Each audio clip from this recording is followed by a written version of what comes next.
This is the review for the 21st of June 2022. Um, I took two trades.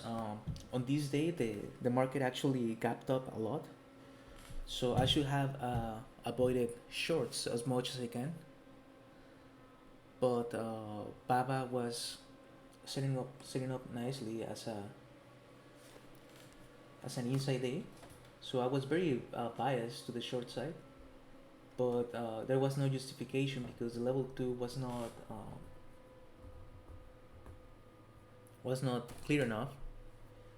So that's a problem. I should have avoided it because I wasn't using the level two. But anyways, I took the trade. The first trade was done in anticipation, and I knew that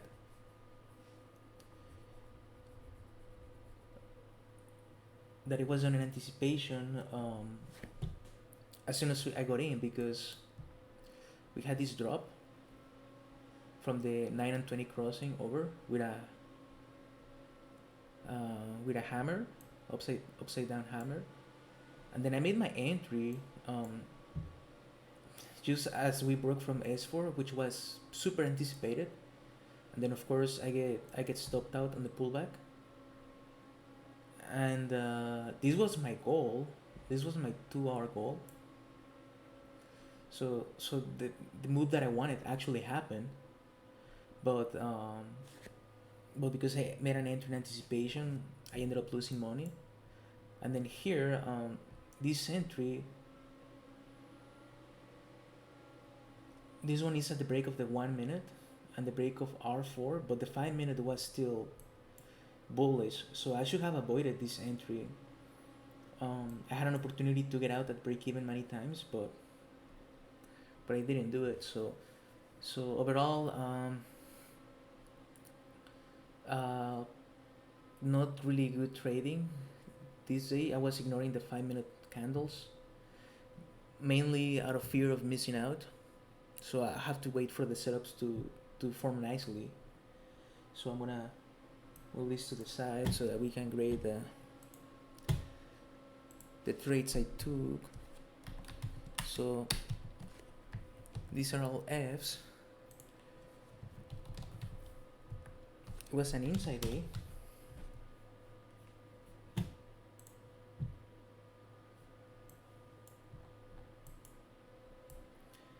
Baba was an inside day, and it was bearish. So the stock selection was fine. The problem is that my market, my rhythm of the market, of the overall market, we were very bullish. So I should have done a better job of avoiding shorts and look for something long instead, or avoid trading at all if everything is extended, which is what happened. But yeah, unlucky. We open inside -1.2. No, we did not make an entry. We didn't have stacks because it's a Chinese stock. Not even this. Yes, but very extended, so it doesn't really count. Also a D. Yes. Trade in anticipation. And then actually I broke more than one rule. No 1 minute breakdown. No reading of volume or level 2. So this actually was a pretty bad trade because I took it based entirely on the 2, 3, 4. I took it based entirely on the area that we found ourselves, and I pulled the trigger as soon as we crossed the line, and you're not supposed to trade like that. And the second trade was a little bit better of an attempt, but again we didn't have compression yet because you don't know the floor of this. This might be the floor. This might be the compression area, and we broke to the top side. But you shouldn't take a long at R3. So I took a short here again in anticipation. So short. Inside bear, inside. Also got out with spread, no. No, no, no. We did a better job the 1 minute entry, but now the